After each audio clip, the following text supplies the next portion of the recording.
कैसे हो मेरे प्रियो। आ कई बार ऐसा होता है कि जितनी मेहनत आप अपने जीवन में करते हो उतना आपको फल नहीं मिल पाता है। अक्सर आप परेशानियों में घिरे रहते हैं और सफल होने के लिए हर मुमकिन प्रयास करते हैं। जब ज़िंदगी में बुरा वक्त चलता है तो हमारा कोई भी प्रयास सफल नहीं होता है। हम कितने भी प्रयास कर लें लेकिन वो हमारा काम बिगड़ ही जाता है। ऐसी परिस्थिति को दुर्भाग्य कहते हैं। आपके जीवन में पिछले कुछ समय से ऐसी ही कई परेशानियां और समस्याएं आ रही हैं। आपको ऐसा लग रहा है जैसे ये परेशानियां तो मेरा पीछा ही नहीं छोड़ रही हैं। आप इस वीडियो को देखकर और ईश्वर से आशीर्वाद प्राप्त कर आप अपने दुर्भाग्य को सौभाग्य में बदल सकते हैं।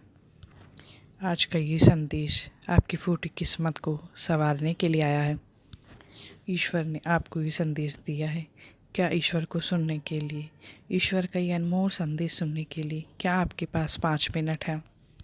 आप अपने जीवन में अच्छा समय लाना चाहते हो तो इस संदेश को नज़रअंदाज मत करना। ये संदेश अचानक से तुम्हारे सामने नहीं आया है।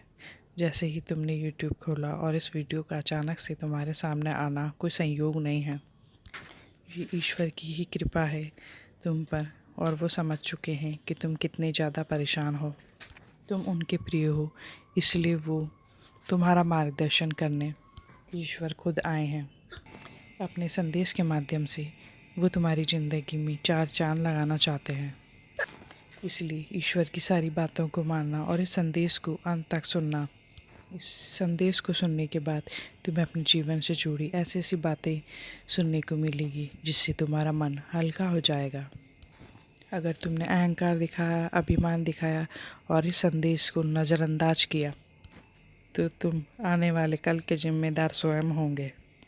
ईश्वर ने तो तुम्हारे लिए संदेश भेजा है, अभी तुम्हारे हाथ में है कि तुम इसे स्वीकार करते हो या नज़रअंदाज करते हो। साथ ही इस वीडियो को लाइक करना और सब्सक्राइब करना मत भूलना। तुम्हें लगातार सही समय पर सही संदेश मिलते रहेंगे। तुम्हारी ज़िंदगी अब तुम्हारे हाथ से निकलती जा रही है। तुम भी अब जवानी के दौर में कदम रख रहे हो।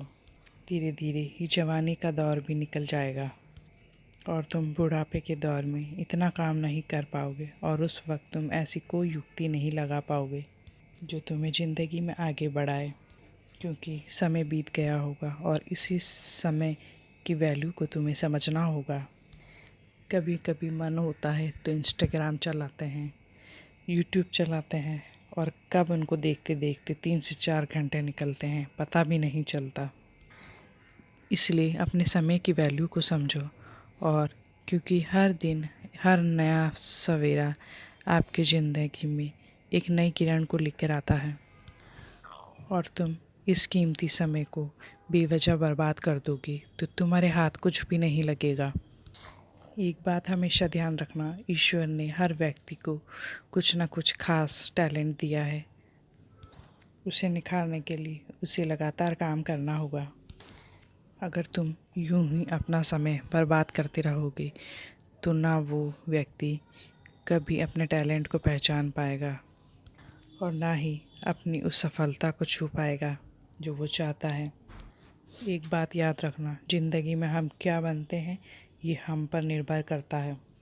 कई बार ऐसा लगता है कि वो व्यक्ति वो काम कर रहा है तो मैं भी ये काम करूं। उन्हें लगता है कि वो बहुत पैसा कमा रहा है, अगर वो काम मैं करूंगा तो मैं भी बहुत पैसे कमाऊंगा।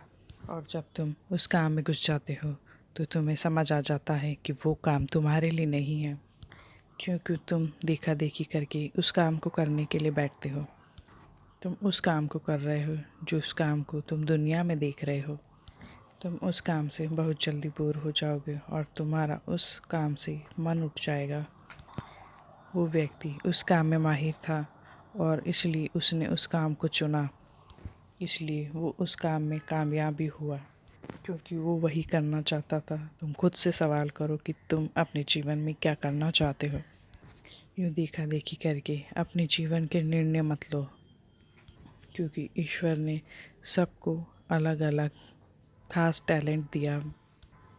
हर एक को एक अच्छे खासे टैलेंट के साथ इस दुनिया पर भेजा गया है। कोई व्यापार में माहिर है, कोई खेती में माहिर है, कोई बिजनेस करने में माहिर है, कोई गेम्स में माहिर है। सबको इसी तरह टैलेंट के साथ भेजा गया है। तुम्हें किस काम को करने में मज़ा आता है और तुम किस काम को दिल से करना चाहते हो, उस काम को करो तो तुम्हारे उस काम में ज़रूर सफल होगे और तुम्हें सफल होने से कोई नहीं रोक सकता। हम सभी धन कमाने के लिए हर संभव प्रयास करते हैं और ये कोशिश करते हैं कि मेरे पास पैसा ही पैसा हो और हम सफल हों। ऐसा ज़रूरी नहीं है, क्योंकि कभी भाग्य हमारा साथ देता है और कभी हमारा भाग्य हमारा साथ नहीं देता है। इसलिए हमें अपने जीवन में अच्छे कर्म करने चाहिए ताकि हम अपने उज्जवल भविष्य का निर्माण कर सकें।